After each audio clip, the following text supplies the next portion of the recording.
Hai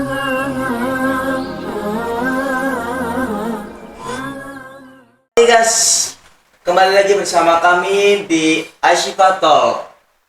Ngobrol bareng santri, mencari inspirasi. Dan kali ini kami bersama para perantau, santri-santri dari belahan dunia, belahan Indonesia gitu.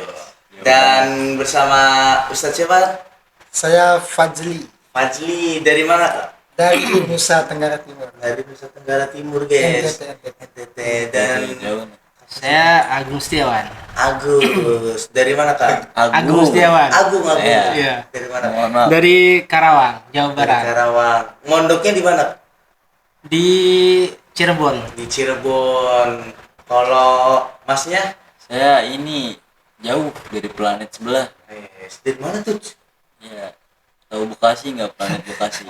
Ya, kadang emang kota saya tuh selalu diasingkan Kenapa tuh? karena terlalu panas ya. Kayak saya jauh banget nih. Jauh banget. Iya. Jadi Mondoknya di mana? Mondoknya di Bogor. Mondoknya di Jakarta. Bogor. Dan saya juga jauh banget dari Jawa Tengah ke Jawa Timur. Selangkah doang itu. Enggak jauh. Karena Lima berapa langkah. kilometer? Oh, iya. Harus pakai helm kita kalau mau ke sana. Oh iya, pakai helm jauh ya. Iya, dari Jawa Tengah, saya dari Tegal, mondoknya di Jawa Timur gitu. Kan ini kita mau ngobrolin apa nih? Nah, Keluh kesah ya, menjadi perantau gitu ya, menjadi penuntut ilmu. merantau untuk mengaji. Perantau untuk mengaji. Kalau Mas Fajli ini Iya, betul. dari NTT, kenapa sih mau jauh-jauh dari NTT ke Pulau Jawa hanya untuk menuntut ilmu di sini? Padahal kan di pondok pesantren di NTT itu udah banyak. Ya, oke. Jadi kenapa sih saya bisa sampai ke tanah Jawa ya? Tuh. Awal mulanya itu saya ini SMP kelas 1 itu saya sekolah di kampung. Tetapi saat itu SMP kelas 1 saya belum bisa baca Quran. Waktu itu masih Iqra 3 SMP kelas 1. Akhirnya di MTS itu kan ada pelajaran agamanya ya. Iya. Ada akidah akhlak, Quran hadis. Nah saat itu kita para siswa diminta untuk menghafal surat-surat pendek. Karena saya masih Iqra 3 belum bisa baca Al-Quran, akhirnya nggak bisa sama sekali. Sehingga timbullah rasa malu. Malu. Sehingga saya mikir gimana nih biar saya ini bisa baca Al-Quran.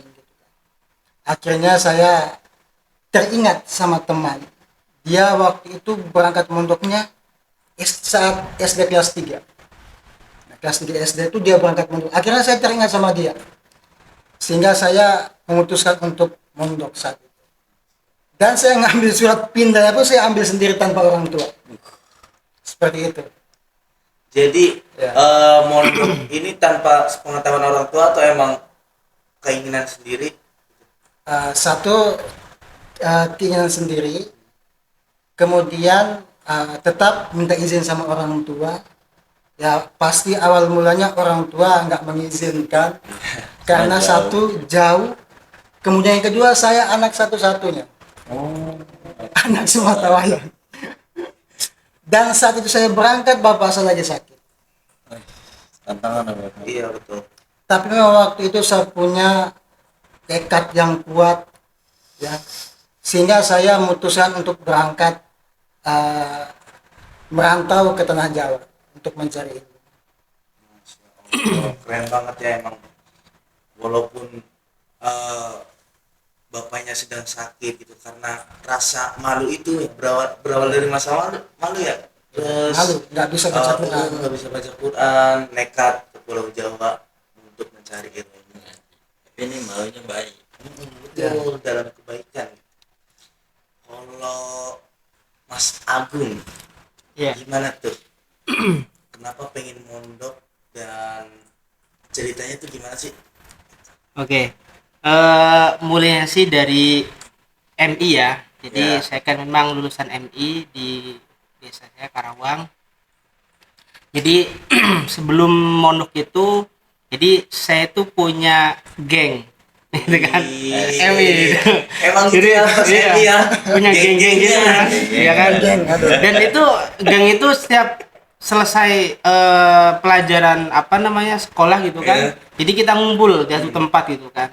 Tapi ya bukan ngumpul-ngumpul perkara yang tidak baik lah gitu kan. Cuman hanya main-main. Malamnya itu nanti tidur di musola. Wih, Gitu. Pemuda Iya. masjid dari Iya, dulu ya. betul. Gitu ya memang. Jadi permusola gitu kan. Nah, kemudian sampailah saya kelas 6 MI. Kemudian disuruh mondok. Memang disuruh ya. Awalnya disuruh dari orang tua, disuruh mondok. Kemudian dari situ teman-teman banyak yang menolak lah gitu. Bung, kenapa mondok, nanti kita bubar gitu kan. Gengnya bubar dan sebagainya. Kata saya gini, nggak apa-apa lah, kita nurutin orang tua dulu, nanti satu bulan atau 2 bulan nanti saya akan ngomong ke orang tua nggak betah gitu kan, Oh, biar pulang. biar pulang gitu kan, biar pulang. Udah Itu nyusun awalnya gitu, strategi dulu iya nih. awalnya gitu Biar kan. nggak mondok ini. Awalnya gitu memang. Cuman awal mondok ya banyak kan, pada dari di tradisi di desa kami itu, saya itu jadi kayak soan-soan gitu kan ke Iya, tetangga soan. itu, minta doa gitu kan supaya didoain lah. Dari situ berangkatlah ke pondok. Sampai pondok itu 1 minggu 2 minggu memang nggak betah, banyak nangisnya gitu kan. Artinya karena memang waktu itu saya cuman satu temen, 2 orang gitu kan yang kenal Hanya itu, berdua ya. berdua gitu kan. Jadi udah pernah nggak berpengalaman gitu kan. Akhirnya apalagi saya waktu itu memang orangnya pendiam, sangat pendiam sekali gitu kan. Kalau nggak diajak ngobrol ya diem gitu kan. Pernah ya nangis gitu kan di kamar mandi malam-malam gitu kan, anak-anak tidur, kita nangis di pojokan sambil tutupan sarung gitu kan. Gitu. Nah, cuman alhamdulillahnya itu kan nggak tahu, memang mungkin doa orang tua atau memang doa-doa dari para guru lainnya gitu kan. 1 bulan 2 bulan kok malah enak gitu kan, kok malah nagih gitu kan, kok enak ternyata di pondok itu kan. Uang ketika habis minta datang gitu kan, terus kemudian teman lebih banyak, kemudian ya ilmu jangan ditanyakan lagi, banyak gitu. Akhirnya sampai sekarang gitu. Masya Allah. Iya. Kalau Oh, Bung Fadil kemarin. gimana nih? Kalau saya lebih gong nih. Gong banget ini pasti. Nggak ada yang bisa dibanggain nih. Malu nih. Kalau saya dulu kacau, abang-abang nih. Dulu kan namanya anak kecil ya, apalagi di Bekasi tuh pergaulannya aduh kacau ya, emang planet sebelah tuh emang dari kecil kan nakal ya. SD itu ini qadarullah ya, emang Allah takdirin jalan hidup seperti itu ya. H-1 kita tuh ada, kalau zaman saya dulu 2016 berarti itu tuh masih UN, masih ada ujian nasional kalau ini, kalau dulu tahu ya. Iya. Jadi syarat untuk lulus dari SD itu ada ujian nasional dan itu punya standar nilai.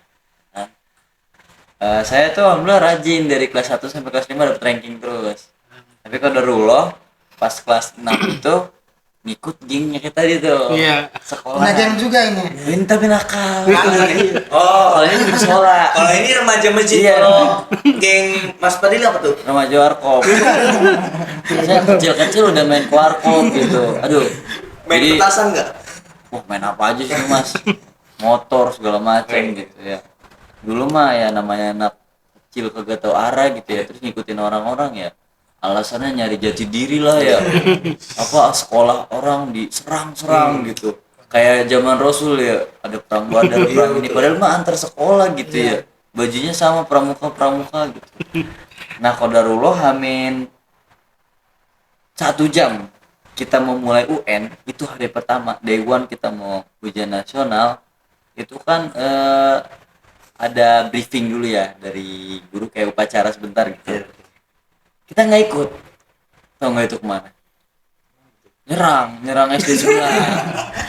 Beneran, itu yang paling saya tuh sampai sekarang kenapa ya kok bisa kepikiran gitu. Padahal saya dari kelas 1 sampai kelas 5 tuh rajin. Bahkan ya sebagian besar guru-guru saya tuh bangga gitu ya. Bisa Dari- berprestasi ya. Iyalah, bahasa Inggris, guru agama, apalagi saya paling disuka nih guru agama. Soalnya keluarga saya alhamdulillah dulu keras dalam didikan agamanya gitu. guru agama, guru bahasa Inggris, guru apa wali kelas gitu. Hamin satu kita nyerang tuh SD sebelah. Nah ini kodarullahnya nih. Pas lagi nyerang nih, saya ikut-ikutan doang sih emang ya Allah. Nyambutnya dari belakang ya. Dari depan belakang. Ini ibarat kata gimana ya? Ini ada sekolahan nih. Iya, iya, iya. Sekolahnya tuh di tengah komplek. Nah kompleknya tuh ada dua akses. Pintu atas sama pintu belakang. Itu cuma dua itu doang aksesnya. Jadi mau jalan, mau naik motor, pasti Lewat situ. keluar masuknya lewat situ. Pas kita udah di tengah sekolah, kok nggak ada orang di sekolahnya. Ternyata lagi pada di kantin kan. Kita makan Ashifa Talk, obrolan santri mencari inspirasi.